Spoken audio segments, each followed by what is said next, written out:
It's the Samsung Galaxy S24 FE. I was at the reveal event yesterday with Samsung, and I saw the whole thing. I got to spend a half hour or so playing with the S24 FE. And Samsung is really trying to turn the marketing this year on its head.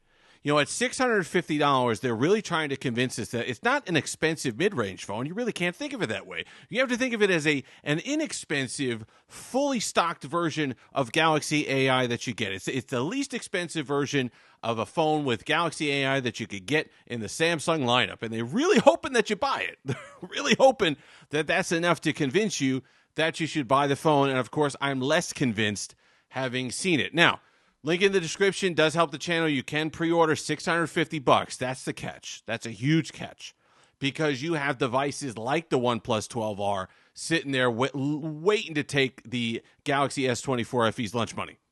And then you have the Pixel 8a, which is going to have just as long of support as the S24 FE. It's going to have a better camera as well. So there's other things sitting there that make these other mid-range devices more attractive. And my problem is this. If you're going to sell us on AI as kind of the value-added bit, if you're going to sell us on the fact that you should pay more for an S24 FE because you're getting Galaxy AI, well, then the things that you're featuring, the things that you highlight, can't be things that I can get on other phones. AI as a value proposition has to change.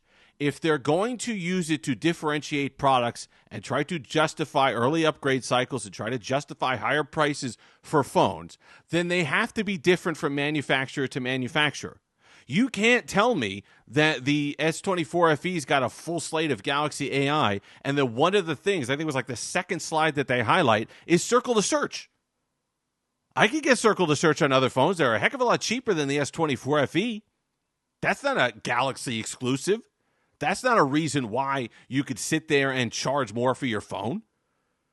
Once again, like last year, the S24 FE is going to be a perfectly fine device. It's a solid device. It feels great in the hand. The 6.7-inch display is magnificent. It's somewhere in between the saturation of this here, the S23 FE, and the Galaxy A55, so not as dull as that. And Samsung did include, there is a software vividness slider right out of the box, so that's not something we're going to have to wait for in an update. As soon as you get your S24 FE, you could go into settings, you could go into display, and you could pump that vividness all the way up if you like. And it gets close. It's not as quite as vivid as the S23 FE, but it gets close enough. It's close enough to what we're used to. And it's an overall very nice display. The 6.7-inch device feels great in the hand.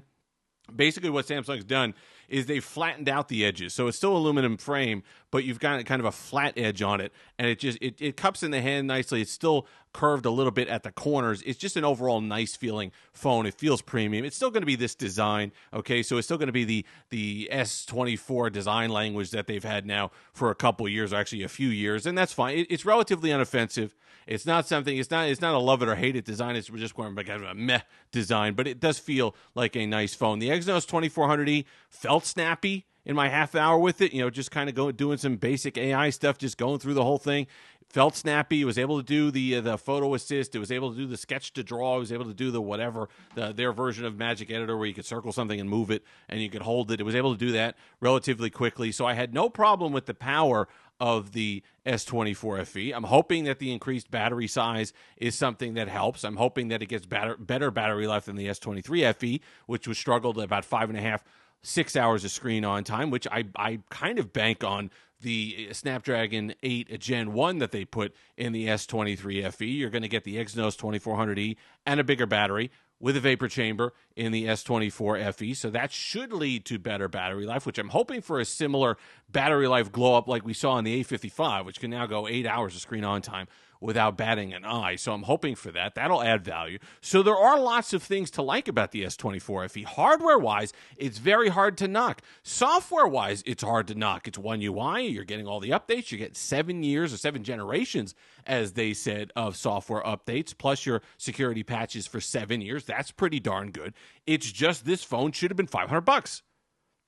If Samsung had come out and put this phone at $500, I'd be jumping up and down right now telling you to buy this thing, especially after spending time with it. Absolutely. But at $650, there are better choices for your money. There are better bangs for your buck. There are other devices, especially now with Prime Day coming up and Black Friday. You're going to be able to get the 8A for the Pixel 8A for like $375. You're going to be able to get the OnePlus 12R, I don't know, for $450, maybe $400. Who knows what they go down to? You can get something like a Moto G Styles for like $275 on Prime Day. So there are just so many competitive mid-range options. And yes, not all of them will have the 7 years of support, but Pixel does. Not all of them will have the AI functionality, but Pixel pretty much has most of it. Okay? So the differentiating factor, the reason why Samsung is asking you to pay $150 over what I think is the going market rate for this phone isn't an exclusive feature.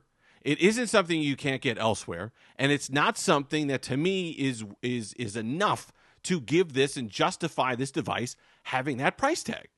And then you think about the fact that, well, the S24, which is faster, you get a fantastic battery life with that and has a better camera.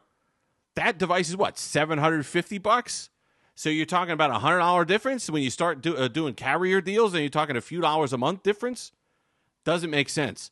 This would have been an absolute monster at $500. And if you can get one on sale, like Samsung at the end of the year last year started selling the S23 FE for like $400.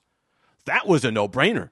If you could have gotten that device for $400 and you were winning. So for me, this is a wait and see. This is a wait for a good sale. This is hey, this is going to be a fantastic phone 3 or 4 months from now when you could get it for $450. That's what I'm waiting for. If you're getting it one of those like free on a carrier deal and maybe the S24 is $10 and you're saying, hey, I'd rather not have a payment, boom, S24 FE is your phone. But if you're just telling me straight up unlock $650 today that I'd have to buy an S24 FE, I'm going to pass. I'm going to either spend less money and go down to the A55, which also has Samsung Knox, which also has Circle to Search, which also has some of those things you could download to get some of the AI functionality. I'm going to spend $320 over there and pick that up. Or I'm going to spend the extra $100, get myself an S24, and not worry about it. So Samsung has really put the S24 FE in an awkward position. And I don't really know what the strategy is there. But I know what they want the strategy to be. But, my eyes are connected to my brain. My ears are connected to my brain. And what I heard yesterday, sitting there live and then using the thing, didn't add up to $650. So, make your own decision there. But I'm telling you, I used it. It'll be in for review. We're going to have that. It's going to be a perfectly fine device. The hardware is nice. It is snappy. I do like the software. Overall, it's a great display. Overall, it is a quality Samsung product. No one is doubting that. The only complaint I have about the S24 FE is the price. And at $650, that's a pretty darn big complaint.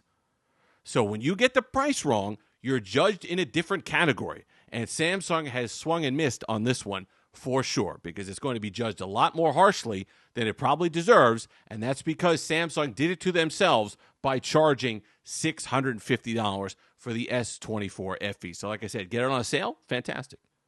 You'll be in good shape. If you've made it this far, like, comment, subscribe, all that fun stuff. Until next time, have that Steve-licious day.